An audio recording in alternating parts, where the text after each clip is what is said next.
Welcome to Own the Season podcast. We will talk to industry insiders along with outdoor enthusiasts to help you own your season. Now let's join hosts Art and Michelle Helen with Brad Jones. Own the Season podcast is brought to you by The Hunter's Vault. Cool, protect, and age your harvest with great results. Full size, but yet portable. The Hunter's Vault. Find out more at thehuntersvault.com. Hello and welcome to Own the Season podcast. I'm Michelle Helen along with Art Helen and Brad Jones today. And we have been preparing for a hunt, I think unlike any other hunt we've gone on. I think this one's different. It is.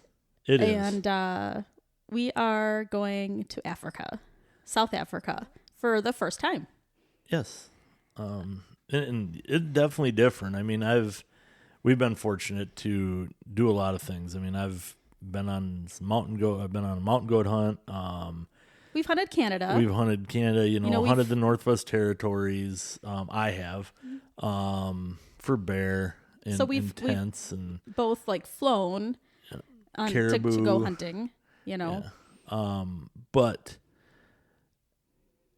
this one's hitting a little different. This one's a little different because of all the camera gear. Plus, we want to do some photo work while we're there. And also because of what we're hunting. Yeah. I think especially you. I'm so we're going to South Africa and we're getting a package, deal, right? And so that comes with, I don't know how many is in it, 5, 6? I think there's 5 animals. Like 5 animals, so different little antelopes, all with their, names that I never keep straight. And I think the plan is that's I'm going to be doing most of the hunting from the package. Maybe you'll shoot an animal from that. But your big target is... My big target, that I've been planning on is, in talking to them in Africa, is how to slowly get back out of the country without Michelle. Hey, now. You better watch it or I'll be coming home alone. And so far, we've come up with some different lion bait ideas. What an ass. Right? No, I can't say that. I'd actually be lost without her. You can't make up after that. So, what I'm actually, I always said if I go to Africa, the one animal that I've always really had the most respect for but really wanted to hunt was a Cape buffalo. Whether it's a big bull or an ornery old cow, it didn't matter because to me it's about the adrenaline rush. It's about the challenge of taking archery equipment and spot and stalk and getting close enough to one of them, putting yourself in stupid danger and walking away and coming back home being successful one way or another. And hoping your PH is a good backup shooter with a rifle. 100%.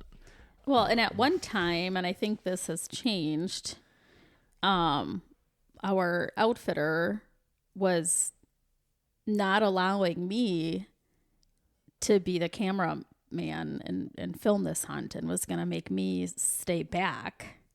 Oh, really? Because he didn't want me to be present for his potential demise. And didn't want me to have to witness that. Has he changed his mind on that, or is that still the plan? Do you know? I'm trying very hard to get him to change his mind because I know where you're going with this too, I think. So your whole plan is to just outrun me. No. I'm back Good luck, right, Michelle? Yeah. What? Good luck, right? Right. I'm back to I know where to place a good kick. Yeah, I'm back to the serious part here now. No, I think the biggest reason, and not that they don't do a good job, or their camera people that I would have to hire over there would do a good job. But after, filming our hunts and doing this stuff for probably dang near 30 years now, I've got a lot of good camera people. Like Brad, I would trust Brad 100%. But going over there, you're the only camera person that I'm going to have. And 99% of my hunts, you're the only one, and I trust you. I trust you because I understand your work and I understand your focus and that you're very good at it. And so I think that would be the biggest part is why I want you there. I don't, and Joe, our outfitter, Elite Hunting Outfitters, he's just getting to know us. We've hunted with him before and stuff, but he has to understand that you've almost seen my demise how many times. Yeah. It's a regular occurrence that you've done something to endanger or imperil yourself. 34 years of marriage, and I've had a ton of things try to kill me. I mean, not that I've ever put myself in that position to have these stupid things happen. No, of course not. No risks taken whatsoever. Right. But a lot of this, not quite like watch this, hold my beer, but like, yeah, that looks like a good idea. That work. Yeah. Yeah, that was a bad idea. But, and that's why I think, I don't want you to be there to watch me. Obviously, get killed. we don't want you to die. That's the obviously part of it. But, if it came down to, and the chances of that are very slim, does it happen? Yes. I mean, they're called Black Death and Widowmaker for a reason, but it's still a very slim chance. Yeah. With everybody that goes there.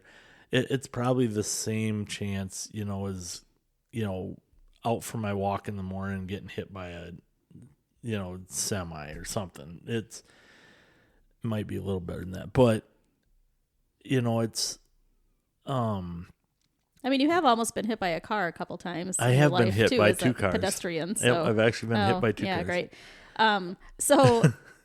So I do think that the, hunting the Cape Buffalo compared to a more like average size antelope, type animal is what's made the preparation for you that much different than any other hunt this year or, that we've gone on before.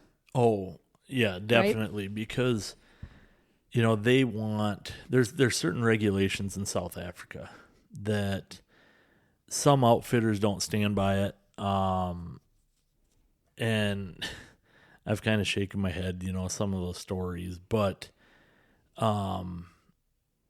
our outfitter is going to stand by it. I have to be shooting an arrow that's a minimum of 550 to 600 grains. Minimum. I need to be shooting 70 pounds.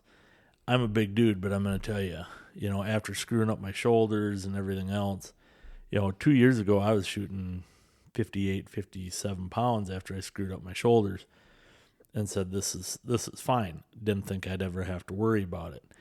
Man, I've been working hard trying to get, my poundage back up there, and it's back up there.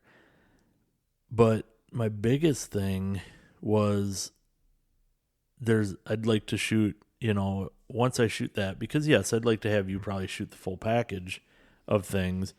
I can't remember if there's a kudu or an eland in there. If there is, that will probably be one of your rifle animals, because I'm sure you'll probably shoot a couple with your rifle and then the rest with your bow. And shooting 50 pounds with a 24-inch or 23.5-inch draw length just doesn't cut it for a kudu or an eland with a bow. What do you mean? Yeah. So I got little baby arms. I mean, would some people try it? Absolutely. Would it possibly or probably do it if you were at the right distance, everything else. Absolutely. But I know you and you're like me, and it's, we try to be is very ethical in what we do, because you're taking an animal's life. Right. So we want to put ourselves in position to make a do good it shot. Right. Humanely and a shot. ethically, right? So that's the one thing with the Cape is having to do all that. Did a lot of research, and I worked with Jeff Johnston here in town. Who's got an archery shop. Yep, Jeff's Performance Archery. And Jeff and I have been friends forever and very knowledgeable on things. So we set up some extremely heavy FMJ Maxes, our Easton FMJs, and we put a 75 grain stainless steel insert in it, put collars on it, and then went to a 125 grain single bevel 2-blade VPA broadhead, and to get the weight we needed. And again, what happened then is I looked at that and I was talking to Jeff, and I said, Jeff, I have an issue with this. I said, because when I'm done, hopefully if everything works and I shoot my Cape, now I'd like to shoot a Warthog and maybe an Impala. And I don't need to shoot, a 600 grain arrow at that because it drops off so fast. It's 20, 30 yards, 40 yards, okay. But if I need to take a 40, 45 yard shot, 50, can I do it? Absolutely. But shooting that slow, you're kind of lobbing it out there. Right. And that's what I'm worried about is, an Impala's quick, so I want something faster. So I said, Jeff, I need, how am I going to do this? Because I'm not going to spend the money on a second bow and travel with 2 bows and all these other stuff. So he said, you know what we're going to do? He said, we're going to take and set you up just like you're hunting deer here at home with a Easton 340 Axis match grade. I'm like, how are you going to do that? He says, well, first, they're both 5mm arrows. So we don't have to do anything with your rest. Once we get it tuned to both arrows, we're paper tuned. So then there's other things. And I said, yeah, but the spines are so much different. A 200 to or 250 to a 340, they're just, how are we going to get those to tune? So he started looking at spine charts, started doing this, doing that, playing with things. Well, then he took the FMJs. They're a little over 1.25 inches longer than my 340s. Then we put in a standard hit insert with a lighter collar and a 100 grain head. Now they spined out exactly the same. And I was like, okay, that's kind of interesting how he deducted all that. The and came up with mathing that. on that, right. Yeah. And because then it was a 5mm, I didn't have to worry about adjusting the rest and the height of anything anymore. So we went in there and we paper tuned it, and it was money on both, which just kind of blew me away, right? So I'm like, okay, this is great. But now I have to sight this thing in. So this is going to be goofy because 20, 30, and 40, there's a little difference. But, man, once you get past 40, all of a sudden it's huge. Mm-hmm. So I'm like, how are we going to do this? And so Jeff says, order another sight, the exact same sight you have, because I have a quick detached dovetail on my sight. He says, order the same exact one so it'll fit. Sight one in for your Cape, sight one in for everything else, for all your other critters, and just switch them out. And I was like, for all those years I grew up with Jeff, that's pretty brilliant. I was like, it's like easy. Right? It's like, it seems like such a simple solution. I mean, a lot of thought going into making that lighter arrow match the spine. lot went into that, but like brilliant just to like, we'll just use a different site. Right. And I was like, okay. And then Jeff was out for a while. So then I started dealing with Caleb, his son. And Caleb, has taken to it too and worked with Jeff for so long. And has absolutely become brilliant in doing what he's doing too. Still there's a few things that Jeff, Caleb will bounce off of him. But between the two of them, it was just crazy, with what they were doing. So I came home and I thought, well, we're going to see how good these guys really are. So I got my cape set up, dialed into 50 yards, and I ran out of pin room. So I said, and truthfully, I don't want to be, shooting past 50 yards for a lot of different reasons on that animal. And so then I took my other setup, got that dialed into 70 yards. And I'm like, okay, so I'm dialed with everything. Now, this is with field tips. Now I'm like, all right, I want to see how this truly works and make sure everything is dialed. So I went back, took my 2-blade, and went to 50 yards. Shot it. It was money. And then I shot a couple field tips around it. Grouping was awesome. So then my other setup, I am shooting the new Sever Magneto 100 grain, 1 3/4 cut, 2-blade, mechanical head out of my, that's what I'll shoot for deer this year. And when I get back, I probably will turn my bow down a little bit because there's no reason for me to be, cranking 70 plus pounds when I get home. I'll probably go back down to like 64 or 63 pounds. It'll just mean that I'll have to resight a little bit because it'll still tune well with those 340s at that weight.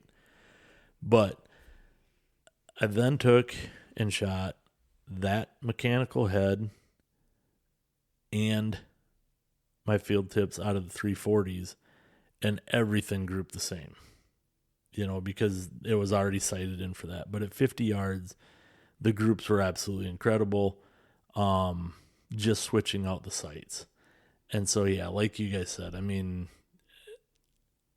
I've been in this industry a long time, and I used to set up bows long, but it never even dawned on me across my mind that for, a couple extra $100, which when you're going to Africa and shooting a cape, a couple $100 is worth every penny to make sure that you're doing it right. And for that, it was brilliant to be able to do that. And now I'm set up for everything. Mm-hmm. Nice. So, and then he set up Michelle's bow. She's got the new Hoyt AX3. I'm shooting the RX10. She's shooting the new AX3. And he got her dialed in with that pretty well and tuned up. And yeah, I think I shot 2 arrows to tune it up. It's, it was just, less than an inch, of tear, and got that dialed in right away. And we're, and you're dialed into how far? 40? Yep, I got 20, 30, 40. Dang. On mine. So, yep, and you'll be shooting, you're going to be shooting a fixed blade too over there. So, and then probably on her whitetails when she gets home, she'll switch over to the Sever Magneto 1.5 inch cut, but she'll be using a fixed blade in Africa.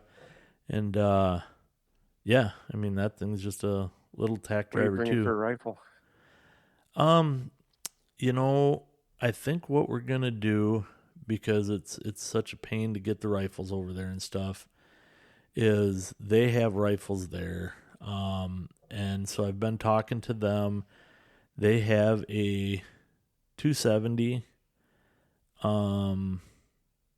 set up over there, and then they've got a 6.5 Creedmoor that I'm getting some of the Federal plus Peak that'll get it over there, that will, so we're going to spend a little bit of time first day probably, getting those dialed in.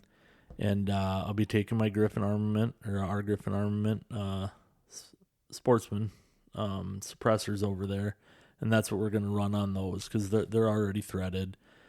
So I'll be taking the adapters, everything over, and kind of switch them out. And I already had sent over some Vortex scopes, so they've got those all put on their rifles and ready for us. I'd sent those over with Joe earlier. Cool. And, so yeah, it'll be, I think probably the 270, the 6.5, we'll probably, if we have to, or if she does have a kudu or an eland, probably take the 300, because I've talked to him about that, and he does have a 300 over there. And, the suppressors will work on that too, so we'll just dial that in and, probably shoot that, because I think, Michelle probably, like I said, probably 3 of those animals or something with the bow and a couple with the rifle. And my plan is the Cape. And then if that, pans out right away, I'd like to shoot the Warthog and Impala and, possibly, something else. I'll probably take the rifle out then and shoot something, and maybe a monkey or two, or, I think it sounds like we have to be, I think we've got a pretty good plan about what we want to spend money wise, and because I think it's pretty easy otherwise to where they're like, oh, you want to shoot that, and you hand over your credit card, right? I think anything over there is on the table just about. If you have the money. So yeah. I think we're going in with a pretty good plan and good head on our shoulders on, what we do and don't want to do. Yeah. And that's why I got to look at what I'm doing, because ultimately, if it was up to me, like she says, if she's got a kudu in her package, great, shoot the kudu. If she's got a, eland, shoot that. I would like to shoot one or the other, whether it's a kudu or whether it's, an eland for myself, and why we're over there. But again, we got to look at budgets, and it's pretty easy to get over there and go in debt, and I don't want to do that. Getting everything back, right? Right, and I don't want to do that. Going over there, I got enough bills to pay and everything else to go over there and say, yeah, this is great. Let's Next thing you know, you're $20,000 in the hole, and right. So. I'd like to, look at some of those. Again, monkeys are cheap because they want them all gone, because they're like one of the biggest nest raiders over there, and they're like a raccoon or a possum on steroids. They kill a lot of their birds. They kill, eat a lot of the eggs. So, they want those gone. People have asked me if I want to shoot a baboon. I don't know. I don't really have a desire to shoot one. It's like a giraffe. My mother-in-law has been all over me about a giraffe. And she's like, you do not shoot a giraffe or I will disown you. Well, that conversation went to, I love you dearly, Dolores. Because I do. However, if I'm over there and there is like a giraffe that's either sick or maimed or something wrong, or an old giraffe, and they're like, hey, I will give you a smoking deal on that giraffe that we need that thing shot. I'm like, I'm sorry, but you're going to have to disown me because I am going to whack that thing. No questions asked. And people are like, really? I'm like, you spend too much time at a zoo. The issue is, for me,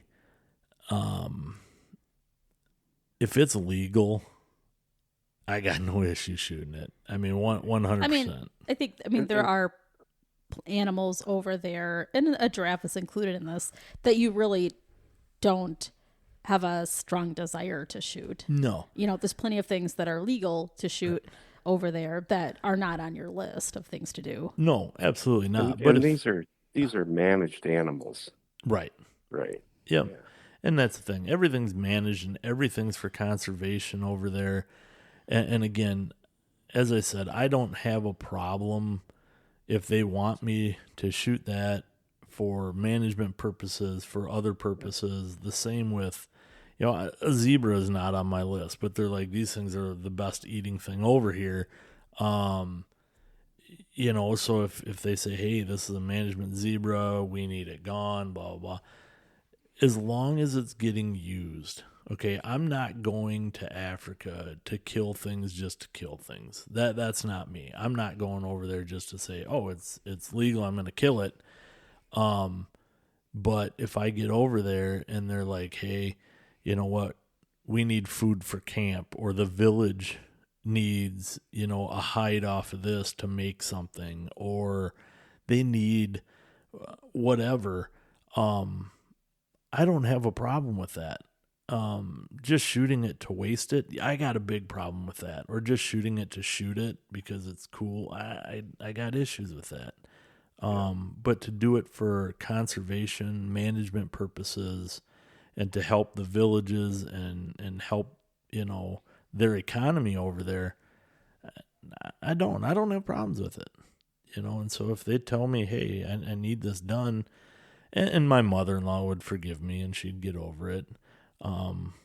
But I don't foresee that happening. But on one hand, it'd be, I've talked to some people and they're like, it's kind of cool. And, Will you just not tell Dolores? Okay. So I think we're doing pretty well on being ready weapon-wise. Got our bows, shooting well, sighted in, all that stuff. Got a plan for the guns and suppressors, like you mentioned. I think really all we've got left to do is figure out the packing, situation. I think that's is a challenge when flying, and hunting, is, trying to make the best use of our luggage allowances, and without going over more than we have to, in either number of bags or size of bags or weight of bags. So I think that's what our focus will be on this week is, checking out the allowances that we have, and then looking at our options, bow case, luggage wise.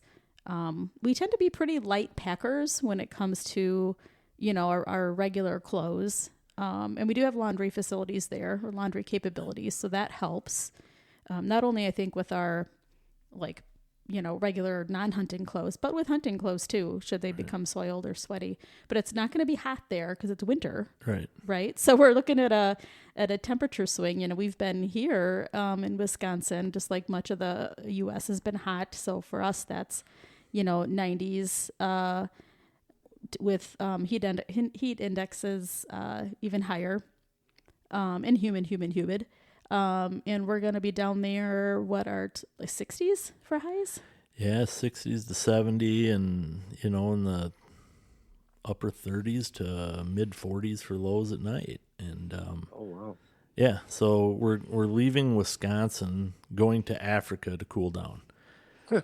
Yeah, everybody's been like, most people like not, and I would be in this category too if it wasn't, if it didn't involve us, but they're thinking, oh, you're going to Africa in August? Are you crazy? Thinking it's, going to be hot there, and it's, the opposite down there. So, getting our packing. So I think we'll be getting out our, bags and seeing how we can best make use of the space that we have. And typically that involves, and even, years and years ago, going to Canada, you put a lot of soft items like in your bow cases, or you're not going to damage any components on the bow or cut a string with anything. But, using the bow cases and packing clothes and things in there as well, stuffing socks and things in your boots and not having, holes and, gaps, that could hold something, but just making use of, every available space. And at the same time, watching the weight of those, where we need to. The hardest part for us, again, we pack pretty light because I'm like, okay, we need 2 pairs of camo, 2 pairs of boots, One we'll probably wear on the plane with us. The other one we'll pack, light stuff. And then our clothes. And it's like literally a pair of shorts, pair of pants, and whatever shirts. Nothing, in our socks and underwear.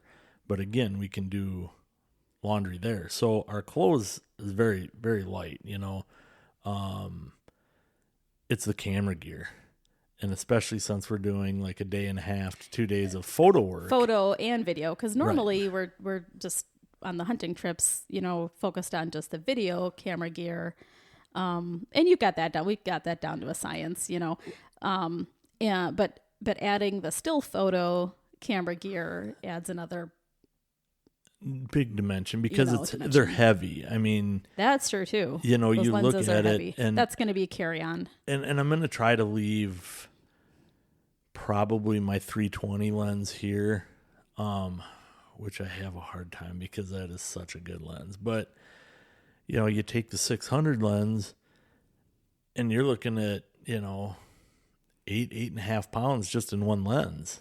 Is it really that heavy? I mean, I know that's a milk jug. Yeah. I didn't realize so it was you that take heavy. that, and then you've got probably 2 other lenses and the batteries and the body, and so it's a lot of All stuff. adds up. Yeah. Adds up in a hurry. You got GoPros, and you got battery packs, and you got, are still the video stuff alone in a is tripod, a lot, and so you start throwing all this stuff. Do you have to have power converters for over there, or is that only in Europe? That's a good question. I don't know. I do have a converter. Yeah. I think we should be good there, but I'll grab that out of our travel stuff. Just a lot and I'm gonna take a ton of batteries already, charged and full. I'm gonna go through and I'm gonna charge, 10 video camera back in case we don't, so we at least have stuff. But yeah, I mean, it's, they're the things that we have to think about is how to get all the camera gear. It's not so much the hunting stuff. The hunting stuff's easy. Throw a bow in. The other thing is making sure all our luggage gets there in our bow, because we're not going to have backup stuff. Michelle won't for sure with her bow. For me, buddy Jim is going with, and thankfully we shoot the same poundage and, the same draw length. So it would just be, okay, and sorry, dude, I need to steal this thing and figure this out. But, it's, again, they're all things you got to think about is what are you doing for backups? What are you doing for, your clothes? How many clothes do you really need? And that's where people overpack, is they really overpack their clothes to go. And if there's a laundry facility there, like I said, I don't have to worry about it. We don't have to worry about food, bedding, anything like that, So hopefully, but this week, that's going to be nothing but packing, getting ready to roll. How long are you going to be there? I think we're... Are we there 10? Yeah. 10-ish days? Are we gone 10-ish days? Yep. So... Okay. Yeah, it should be fun. Should be exciting. Everybody says you're not going to do it just once. You're going to go back.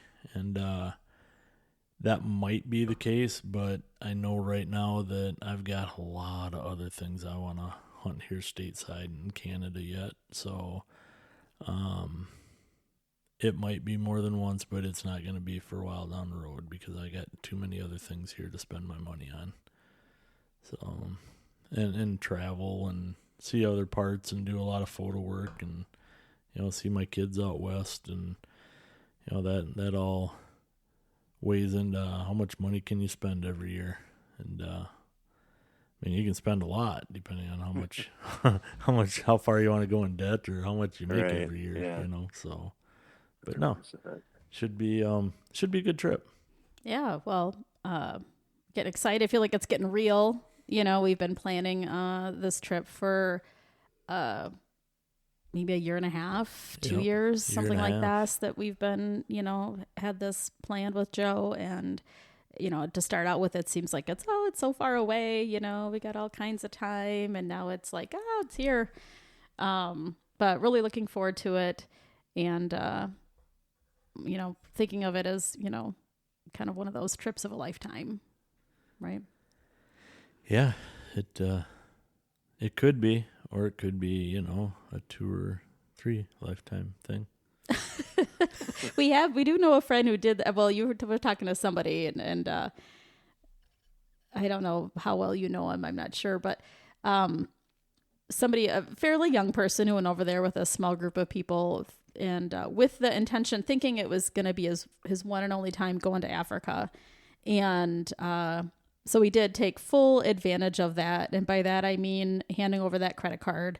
Oh yeah, well, I want to shoot one of those because this is the only time I'm ever going to be here. And oh yeah, I want to shoot one of those because I'm never coming back.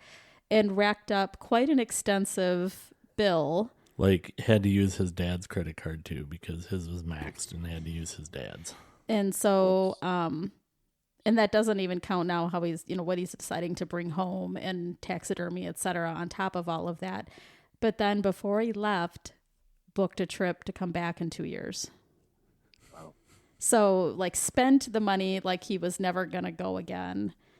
And then ended up booking another trip in the end as well. Well, I have 2 thoughts to that. 1, you only live once. And 2, they make more money every day. Yeah, I think that might be true. But I do think that for the most part, you and I are both on the same page of at this stage in our life also not acquiring more debt is a nice place to be. And I'd rather do more things, see more places than have more stuff. Right? Oh, 100% agree with you there. I agree, but you don't have to bring it all home. I mean, yeah. No. No there's changing. A lot of pictures, a lot of. We're still Michelle, gonna. you better hang on to the credit card. I know. I think I just stick to my guns. The only stuff that I'd really like to do is I'd still like to mount a giant muskie, just one. That's ridiculously expensive. Talk about pictures. What isn't expensive? Maybe I'll get you a giant poster of said muskellunge or something. I don't want to look at myself in the picture. I just want. Who the hell wants to look at me? Okay, I'll take you out of it. Why do you think? Why do you think we have a podcast? Picture of the muskie. So yeah, they don't want to see me. Yeah. But. So wish me luck. I hope we're gonna stick to I think we're gonna stick to our plan that we have for what we're gonna hunt. And a crocodile. No, I'd like to shoot a croc. Stop. All right, everybody. Have a great day. Wish me luck, and we'll talk to you when we get back from Africa. Own the Season. Follow Own the Season Podcast on Facebook and Instagram. Thanks for listening. Check back weekly for new episodes.